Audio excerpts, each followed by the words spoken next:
Você já parou, realmente parou, para se perguntar o que é, de fato, força mental? O que significa ser forte? Não no corpo, não na aparência, mas na mente. Será que é ter coragem? Será que é não sentir medo? Ou será que é resistir? Resistir aos próprios desejos? Resistir aos impulsos que te arrastam todos os dias para aquilo que você sabe que te enfraquece? E aí eu te pergunto, o que é que te domina hoje? Você tem domínio sobre si? Sobre sua vida? Sobre sua mente? Ou vive refém? Refém da preguiça, do conforto, do prazer imediato, da necessidade insaciável de se distrair o tempo inteiro, fugindo de si mesmo? Quem é que manda aí dentro? É você? Ou são suas vontades passageiras? Você já percebeu o quanto é fácil se perder nesse mundo? Nesse mundo que te oferece 1000 formas de se distrair, 1000 maneiras de evitar encarar a si mesmo, 1000 caminhos que te afastam, todos os dias, da sua própria essência, do seu próprio propósito. E se eu te dissesse que a maioria dos homens hoje vive absolutamente perdido? Perdido dentro de si, perdido numa existência sem norte, perdido numa rotina onde acorda sem vontade, trabalha sem propósito, vive anestesiado, esperando que algo mude, como se o milagre viesse de fora, como se fosse responsabilidade de alguém resgatá-lo da vida medíocre que ele mesmo aceitou viver. E aí, meu amigo, eu te pergunto de novo, quando foi que você abriu mão do controle da sua própria vida? Quando foi que você aceitou ser mais um? Mais um que sobrevive, mas não vive. Mais um que se entrega ao que é fácil, ao que é cômodo, ao que não exige esforço. E se eu te dissesse que existe uma verdade brutal, uma verdade que quase ninguém tem coragem de encarar, e que foi dita de forma direta, seca, implacável, por um homem chamado Immanuel Kant? Kant não te entrega fórmulas mágicas. Kant não te promete vida fácil. Ele não te oferece conforto, nem acolhimento, nem palavras doces para aliviar sua consciência.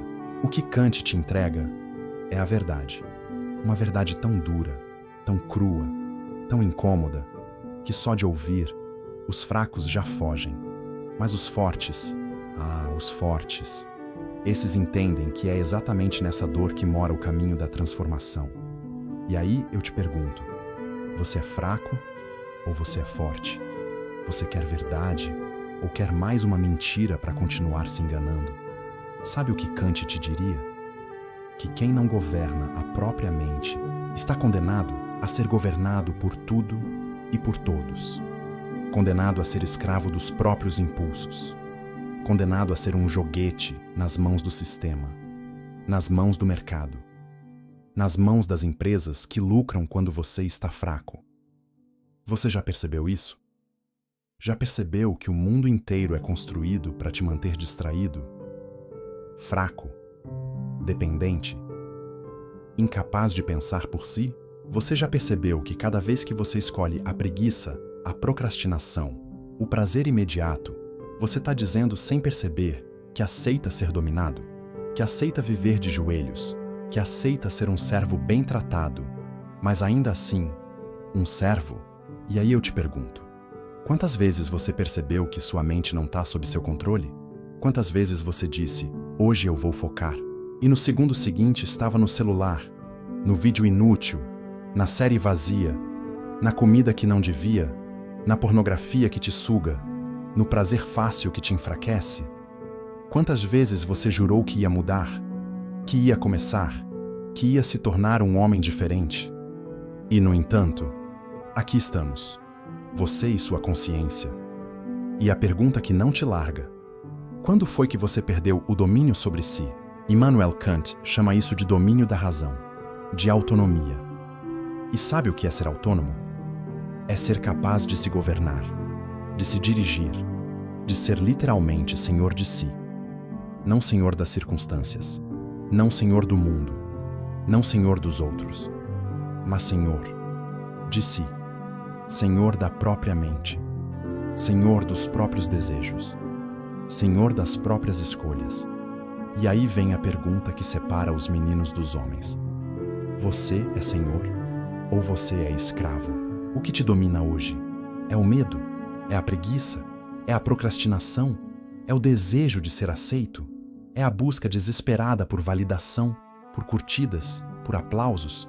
Ou é o prazer fácil, barato, imediato, que te entrega uma falsa sensação de bem-estar, para logo depois te mergulhar no vazio, na culpa, no arrependimento e na vergonha?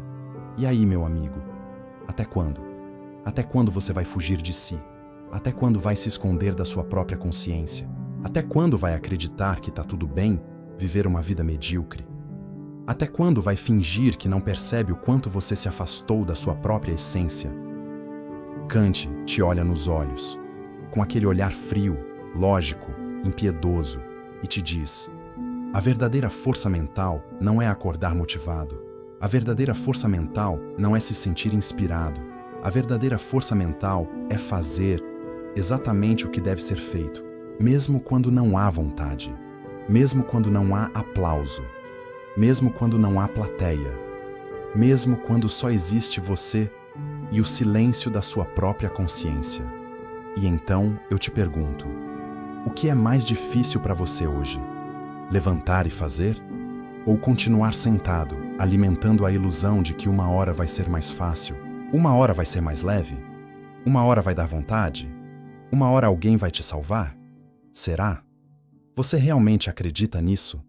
Acredita mesmo que um milagre vai acontecer e de repente você vai acordar forte, disciplinado, focado, determinado?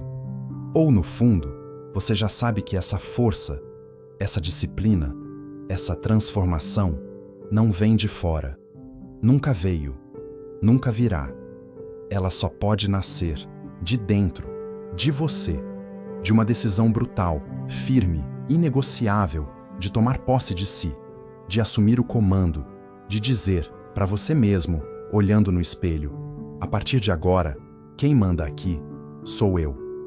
Kant destrói a ilusão do homem livre sem dever, destrói a mentira de que liberdade é fazer o que dá vontade. Sabe o que ele te diz? Que a verdadeira liberdade é quando você tem força para dizer não à própria vontade. Que liberdade não é se entregar aos desejos, mas se tornar capaz de dominá-los. Que liberdade não é viver sem regra, mas viver segundo uma regra que você mesmo escolheu, que você mesmo determinou. E essa regra não é ditada pelo desejo, não é ditada pelo impulso, não é ditada pela preguiça, pelo prazer, pela conveniência. Essa regra é ditada pela sua razão, pela sua consciência, pelo seu dever. E aí, você entende o peso disso? Entende o quanto isso te coloca contra a parede? Porque no fundo, não tem mais para onde fugir. Não tem desculpa. Não tem culpado externo. Não tem ninguém para apontar. Não é sobre seus pais. Não é sobre a sociedade. Não é sobre o governo. Não é sobre o sistema. É sobre você. É sobre quem você escolhe ser. É sobre quem você tem coragem de se tornar. E a pergunta que não cala, que te persegue, que te atormenta e que te exige uma resposta hoje, agora, nesse exato momento é: você vai continuar vivendo como escravo dos seus impulsos? Ou vai finalmente se tornar senhor de si?